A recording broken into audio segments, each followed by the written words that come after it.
नमस्कार, जय महाराष्ट्र. तर आत्ताच एक खूप महत्वाची माहिती समोर आलेली आहे. आता माहिती काय आहे तर लाडकी बहीण योजनेच्या अंतर्गत खूप महत्वाची माहिती आली आहे बघा. मी आज सकाळीच वयाची अट कमी करावी हा व्हिडिओ शेअर केलेला होता. ई केवायसी संदर्भात व्हिडिओ शेअर केलेला होता आणि ज्या पात्र लाभार्थी आहेत ना त्यांना लाभ मिळत नाही त्यांच्यासाठी व्हिडिओ शेअर केला होता. तर संबंधित जी माहिती आता आपल्याकडे आली आहे ना ती सेम माहिती आहे की वयाची अट, वयाची जी अट आहे म्हणजे या महिलांचं 65 वय झालं, किती महिला अपात्र झाल्या, बरोबर, ए केवायसी न झालेल्या महिलांची संख्या किती आहे, बरोबर, कुठल्या कारणास्तव किती महिला अपात्र झाल्या, बीड जिल्ह्यामधून किती महिला सर्वाधिक अपात्र झाल्या आणि तुम्हाला परत लाभ मिळणार का नाही, या व्हिडिओमध्ये संदर्भात सर्व माहिती दिलेली आहे.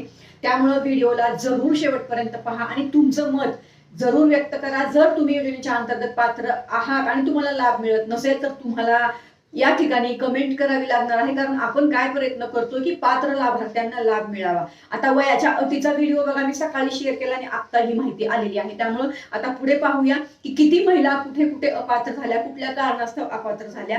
तर सगळ्यात अगोदर आपण जाणून घेऊया की आपल्या या लाडकी बहीण योजनेच्या अंतर्गत जवळपास 2,40,00,000 ते 50,00,000 महिला ज्या आहेत त्या लाभ घेत होत्या, बरोबर. पण आता आपल्या या योजनेच्या अंतर्गत जवळपास 38% महिला ज्या आहेत ना त्या अपात्र ठरलेल्या आहेत. म्हणजेच 38% बघा, 100%पैकी 38% महिला अपात्र आहेत आणि आता या महिलांना लाभ मिळत नाही, यांचा लाभ बंद झालेला आहे. आता त्या महिला कुठल्या कुठल्या कॅटेगरीमध्ये आहेत ते थोडक्यात मी तुम्हाला इथे सांगणार आहे. ह्याच्यामध्ये बघा सगळ्यात महत्वाचा मुद्दा आहे, 5 लाख महिला नमो शेतकरी योजनेचा लाभ घेत होत्या. त्याच्यानंतर 12 लाख लाभार्थ्यांचे उत्पन्न 2.5 लाखापेक्षा जास्त होते, त्या आयकर भरणाऱ्या होत्या. 12 लाखापेक्षा जास्त महिला आहेत ज्या आयकर भरत होत्या असं त्यांचं म्हणणं आहे. त्याचबरोबर 4.5 लाख म्हणजे 4.5 लाख महिला ज्या आहेत त्यांचं वय 65 पेक्षा जास्त होतं म्हणून त्यांचे फॉर्म अपात्र झालेले आहेत. याच मुद्द्यावर मी सकाळी व्हिडिओ शेअर केलेला आहे. त्याबरोबर 12 लाख महिलांचे वार्षिक कौटुंबिक उत्पन्न जे आहे ते मर्यादेपेक्षा जास्त होतं म्हणून तुमचे फॉर्म अपात्र झालेले आहेत.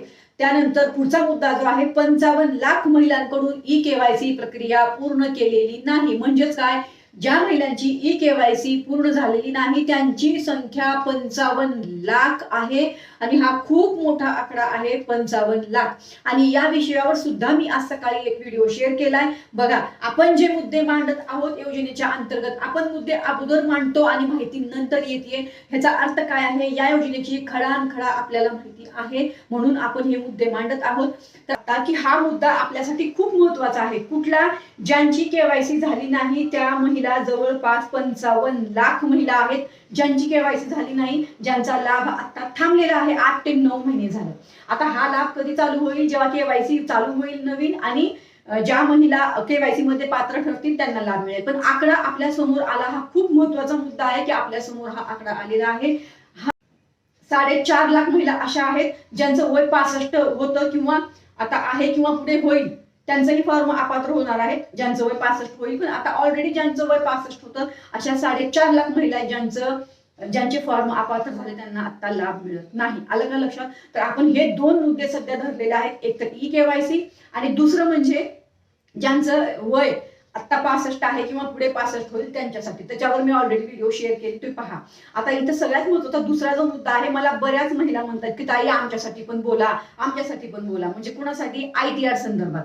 तर नक्कीच तुमच्यासाठी ही व्हिडिओ शेअर करते. ही माहिती सकाळी सकाळी आली त्यामुळे ही माहिती मला तुम्हाला देणं गरजेचं होतं. तर महत्वाची माहिती दिली आहे. आता बीड जिल्ह्यामध्ये त्यांनी काय सांगितलं बघा, बीड जिल्ह्यामध्ये सर्वाधिक महिला ज्या आहेत त्या अपात्र झालेल्या आहेत. 28 लाख संख्या बीड जिल्ह्यामधून महिलांची आहे ज्यांचे फॉर्म अपात्र झाले अशा वेगवेगळ्या कारणांमुळे. म्हणजेच काय, या महिला निकषामध्ये बसत नव्हत्या म्हणून त्यांना लाभ मिळत नाही या योजनेच्या अंतर्गत. आता ह्याच्यामध्ये सगळ्यात महत्वाचे 3 मुद्दे मी सकाळीच शेअर केले आणि ती माहिती आत्ता आपल्याकडे आली म्हणून हा व्हिडिओ परत तुमच्यासाठी शेअर केलाय. आता सकाळचा जो व्हिडिओ आहे, ज्यांची केवायसी झाली नाही त्यांनी पहा. लाभ मिळत नसेल त्यांनी पहा, आणि ज्यांचं वय 65 आहे त्यांनी सुद्धा पहा, किंवा बघा आता पुढे तुमचं वय 65 होणार असेल तरी सुद्धा तुम्ही ते व्हिडिओ पाहायचे आहेत. तर आता इथं माहिती काय देणार आहे, तर हीच माहिती होती आतापर्यंत की या योजनेच्या अंतर्गत जवळपास 92 लाख महिला ज्या आहेत अपात्र झाल्या. आता ह्या का अपात्र झाल्या सांगितलं, निकषामध्ये बसत नाहीत म्हणून अपात्र झालेले आहेत. आणि आपण इथे काय करणार, जेव्हा निकष आपल्याला अगोदर सांगितले होते तरी आपण फॉर्म भरले, लाभ घेतला आणि आता अपात्र झाले. या योजनेमध्ये जवळपास 14,000 पुरुष लाभार्थी सुद्धा होते. तर या 92 लाखामध्ये पुरुषांची सुद्धा संख्या आहे जी 14,000 संख्या आहे, त्यांनीही या योजनेचा लाभ घेतला होता. बरोबर, पुरुष असून महिला म्हणून लाभ घेतला होता. तर आपण संबंधित व्हिडिओ ऑलरेडी शेअर केलेले आहेत. आपण 2 व्हिडिओ शेअर केले, काल केलाय, आज त्याचाच भाग दुसरा आज केलेला आहे. आणि जरूर तो व्हिडिओ पहा. आणि आपण तिथं सांगितलंय की या योजनेची अजून थोडं काटेकोरपणे जी आहे ती चौकशी व्हावी आणि पात्र लाभार्थ्यांना लाभ मिळावा. बरोबर ना? जर पुरुष आहेत तर योजनेमध्ये कसं काय ते सामील झाले, त्यांनी कसं काय लाभ घेतला, जर निकषामध्ये बसत नाही तर त्यांना आता कसं काय लाभ मिळतोय, या संदर्भात आपण सरकारला विनंतीचा व्हिडिओ शेअर केलेला आहे. त्यामुळे तो ते कालचा आणि आजचा दोन्ही व्हिडिओ पहा. आणि दोन्ही व्हिडिओ आदित्यताई तटकरे यांच्याच साठी आहेत, म्हणजे एक त्यांच्या माहितीवर आहे, एक आपण माहिती दिलेली आहे त्यांना. तर नक्कीच ते व्हिडिओ जरूर पहा आणि तुमच्या कमेंट जरूर व्यक्त करा. तुमचं मत याच्यावर काय आहे ते सुद्धा सांगा. तुम्हाला काय म्हणायचं आहे आपल्या या सगळ्या मुद्द्यांवर, किंवा जी माहिती आपल्याकडे आता आलेली आहे. चला तर मग मला असं वाटतं ही माहिती तुम्हाला समजली असेल. धन्यवाद. जय हिंद, जय महाराष्ट्र.